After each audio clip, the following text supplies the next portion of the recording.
Rev your engines and fasten your seatbelts. It's time for Thunder Talk with Dan Bailey, keeping you up to date on everything going on this season at Mississippi Thunder Speedway. Thunder Talk is powered by Arcadia Chrysler, Dodge, Jeep, and Ram. Now, here's your host, Dan Bailey. Hey race fans, welcome to another edition of Thunder Talk on the Winona Sports Network 99.3 FM and streaming live via WinonaRadio.com. For those of you who are listening on the radio, I want to let you know that there is a much longer discussion that you are going to miss by only tuning in to this radio edition. So if you want to hear the entire discussion of this week's edition of Thunder Talk, all you need to do is point your favorite internet browser to YouTube and do a simple search of Thunder Talk with Dan Bailey. Not only can you hear this week's Thunder Talk in its entirety, but you can also review all the past editions of Thunder Talk. If you are listening to this edition of Thunder Talk on YouTube, please do like this video, share this video with your friends, click that bell so that you can be updated when new versions of Thunder Talk are available. All right, what are we talking about on this week's edition of Thunder Talk? We're talking about something new coming to Mississippi Thunder Speedway. Every Friday night, we enjoy some great racing action with our USRA divisions, our modifieds, our late models, our stock cars, our hobby stocks. But this Friday night, you're going to see something new in the form of UMSS traditional sprint cars. And joining me to give us all the details about this special event is Ron Bernhagen, the director of the UMSS SprintCar Association. Ron, first of all, welcome to this week's edition of Thunder Talk. Oh, thank you, Dan. Thanks for having me. I really appreciate it. I am impressed. Thunder Talk has been going on for 17 years now. Congratulations. That is just awesome. And they don't call me the director. They call me the CDO of the Pertec Upper Midwest SprintCar Series, and the CDO stands for Chief Dreaming Officer. So that is my official title. Your official title will set us up well because a lot of race fans have been dreaming of seeing sprint cars on the high banks at Mississippi Thunder Speedway, and now is our chance with this UMSS Sprint Car Special presented by Fountain City Ford and Kick-Ass Beef Jerky. So first things first, some of the racers at MTS are only familiar with what they've seen on the big third mile. Fenders, sheet metal. Sprint cars are a new deal for us. What can a regular race fan expect at Mississippi Thunder Speedway with the introduction of the UMSS portion of the program? Well, a sprint car looks unlike any other race car out there. It's open wheel. It has the four tires are completely open. There aren't any fenders. The body and the chassis is sitting right in the middle, in between all those four tires. It's open cockpit. You can see the driver, and the cockpit is just big enough for the driver to sit in it. And right in front of the cockpit is the engine, and the engine is attached to the rear end through a drive shaft that goes right in between the driver's legs. And the cars have to be pushed to be started because there are no transmission in them, and they burn methanol. So I think your modifieds might burn methanol, so you get that sweet smell of the methanol in the stands if the wind is going the right way. And these cars are the fastest cars on dirt. We have two divisions, actually. We have a division that has the wing division, which the fans won't see tonight. They will see our non-wing division, which is we call them our traditionals. Without that wing on top, these cars aren't so pounded to the track. This type of racing really depends on car setup and driver skill. And so, again, these cars are really fast, and they'll really throw it into the corners in turn 1 and turn 3, and you'll see some hard side-by-side racing and hard, what I like to say is we drift, just like other classes. We drift every lap. And, sometimes these cars can be real volatile, too, because if two tires come together that are spinning, very fast, you can imagine what might happen. And sometimes these cars flip pretty hard. You'll see a crash where you go, oh my gosh, that looks really bad, and the driver will get out and be just fine. So it's going to be unlike anything your fans have seen down there. We have wanted to get down to that part of Wisconsin. We were actually in northeast Iowa with our wing program a couple of weeks ago. And so this is kind of cool coming down to your area with our traditional program. So hopefully there's some crossover, and you have some of the same fans that were at Cresco or Fayette, which is in Iowa, that you'll have there tonight at the racetrack. So, again, we're really looking forward to being down there. It's our first time ever. Well, that was a great introduction for any casual race fans who might be wondering what might be different this evening at Mississippi Thunder Speedway as we bring the UMSS sprint cars to the big third mile. Now, hardcore dirt fans, we all are familiar with sprint cars, whether or not we have seen them in person or on TV. I know that you guys do a lot of racing in the area, as you just mentioned.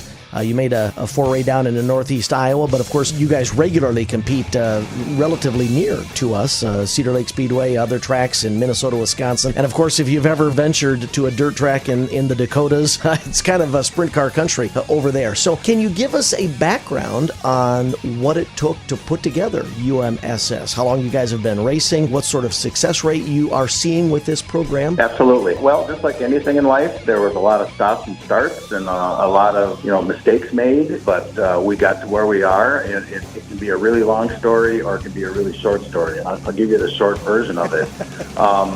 Lifelong race fans saw my first race at the Minnesota State Fair in 1963, the last year it was dirt, and I just was a fan for years and years and years, and luckily, I was a sprint car fan for years and years and years, and to be a fan of sprint cars in Minnesota, that wasn't such a lucky thing. I had to travel all over the place to see sprint car racing because sprint car racing in Minnesota wasn't that good.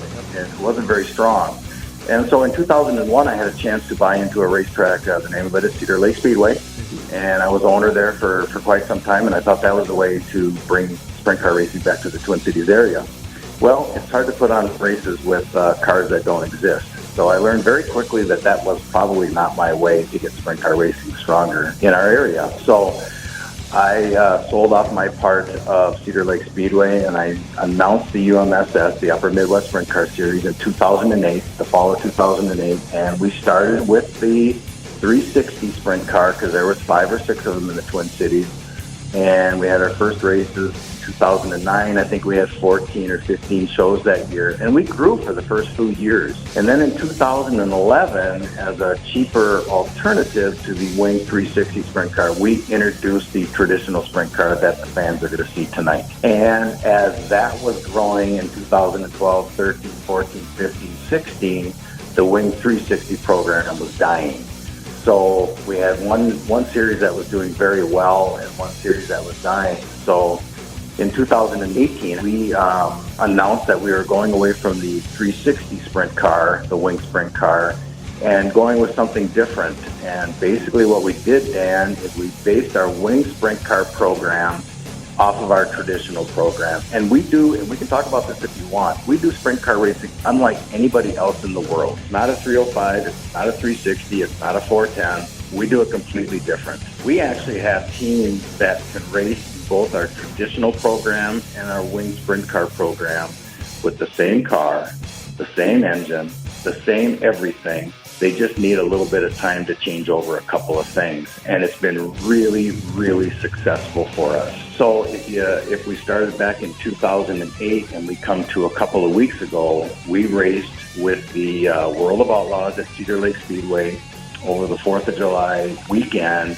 And on Friday, our traditionals ran, and we had 25 or 26 traditionals. And then on Saturday, our Wing program ran with the World of Outlaws. And this is a little bit over a 4-year program, and we have 33 Wing sprint cars there. So we're doing something right. Yeah. Dan is taking an army. I'm the one that takes all the yelling and the hollering and it'll never work type of thing. And but it took an army of people to believe in what we are doing here, since it was different and is different than anything else in the world. And it's working.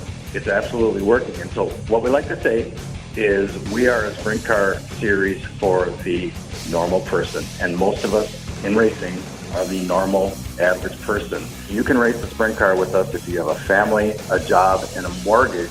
Because, Dan, we have some teams that don't have $6,000 into their whole car. But this is important when we are able to talk about UMSS in the same breath as the Uber levels of World of Outlaws Sprint Car Series. Mm-hmm. That is a good thing, not only for the competitors, but for the race fans alike. If somebody has watched World of Outlaw sprint cars on TV via some of the live streaming services, or they've been at an event and enjoyed it in person. They don't have to feel like they're taking a step backwards by watching UMSS, because your drivers are actually able to compete with them at the same level, right? I'll give you an example. Our engines are different than any other. That's when I say we're doing sprint car racing differently than anybody in the world. Our engines are different. But I'll give you an example. Most people have probably heard of USAC. USAC is very well known for their non-wing sprint car racing. They're the 410s. These are the professionals. They do it for a living. They're fast. Our cars at Cedar Lake Speedway and at Houston Speedway are a half a second slower than the USAC 410s. So, as far as taking a step back, they might be taking an inch back, but they're not taking much. I mean, we have some drivers with us that race with us that used to race with USAC. We have drivers that race with us that used to race late models. We have drivers that have 20 years experience. We have drivers that have maybe 2 nights of experience. We are a place for people to get started, and we are a place for people to run their racing career with the Upper Midwest SprintCar Series. So the fans are going to see a very, very good night of racing with the UMSS traditional sprint cars, and it's going to be very fast. It'll be the fastest car on the track tonight. We are all excited, and we're all looking forward to the UMSS debut with the traditional sprint cars at Mississippi Thunder Speedway. We have had, in years past, we have had micro sprints. Now, I know that this is a completely different thing, but I want to bring them up because we have had them both with wings and without wings. And, they're running I believe it's the 1200cc motorcycle engines in those kind of quarter-scale, midget-sized sprint cars. And the fans loved them. The fans loved seeing both the wings and not the wings. I think the thing that the true diehard dirt track race fans loved about when they showed up without the wings was that those drivers were working. I mean, there was no wing holding them planted to the ground. They had to work that wheel. They had to get those elbows up and get up on it. And that's what we're going to be seeing with these traditional sprint cars, right? That is correct. We actually started that micro program that you saw down there at your track there at Mississippi Thunder, and then I sold it for $1 to somebody, and they've done a really good job with it. And yeah, when you don't have the wing on the top of the car, they are sawing that wheel. You can see their elbows. I mean, that's one of the cool things about sprint car racing. You can see the driver. And so when somebody comes to the racetrack and wants to watch the World of Outlaws, they're going there to see the personality. They're going there to see the speed. They sell speed. When they come to watch traditional sprint cars, yes, we're fast, but we're also selling a good race. You know, a lot of people, when they go to the racetrack, they want to see a good race. They want to see people battling for position. They don't want to see cars just following each other. And that's what traditional sprint cars are known for, is a really, really good race, top to bottom. And so we've heard a lot about Mississippi Thunder and the track preps and the size of it, and we think it's going to be a perfect fit for our cars tonight. Well, Ron Bernhagen from the UMSS Traditional Sprint Car Series, which will be visiting Mississippi Thunder Speedway this week, I sure appreciate you taking some time out of what I'm sure is a busy schedule to get ready to bring your show down to MTS. And thank you for joining us on this edition of Thunder Talk. Can't wait to see these sprint cars on the big third mile ripping some laps. Here's the rundown, folks. Of course, you can get all this information online. Point your favorite browser to the official website of Mississippi Thunder Speedway, which is MississippiThunder.com, or, of course, follow them on social media, Facebook, Twitter, Instagram, etc. You can find the information here, but let me give you a quick rundown. We're looking at all of our regular divisions. $2,000 to win, as a matter of fact, for the USRA Modifieds, $1,500 to win for the USRA B Mods, $500 to win for both the USRA Stock Cars and the USRA Late Models. The USRA Hobby Stocks will be on track, and, of course, the UMSS Traditional Sprint Cars. All of this presented compliments of Fountain City Ford and Kick-Ass Beef Jerky at Mississippi Thunder Speedway. Hot laps at 7 with racing immediately to follow. Fan and family-friendly pricing. And don't forget about MTS Happy Hour, which runs from 6:15 to 7:15 with reduced pricing at all the concession stands, including the adult beverage facilities. So we hope that we will see you at Mississippi Thunder Speedway for what I'm sure will be a new experience for many of you. If you can't make it to Mississippi Thunder Speedway, we want to see you in the seats. There's no better way to experience dirt track racing than to be in the seats. But if you just can't make it this week, tune in the live streaming coverage via Race and Dirt, and I'm sure you will enjoy this special Friday night at Mississippi Thunder Speedway. That was Thunder Talk, keeping you up to date on everything going on at Mississippi Thunder Speedway. Thunder Talk is powered by Arcadia Chrysler, Dodge, Jeep, and Ram. You ever notice that when you're on a fishing trip, you drive your boat all the way to the other side of the lake because you think that's where the best fishing is? And the people staying at the cabins on that side of the lake, well, they come and fish where your cabin is. You don't have to drive a long ways to catch the big fish. And at Arcadia Motors, you don't have to drive a long ways to get the best deal on a new Chrysler, Dodge, Jeep, or Ram truck. The best deals are right in the bay next to your cabin. Take the short, scenic drive to Arcadia Motors. ArcadiaDodge.com.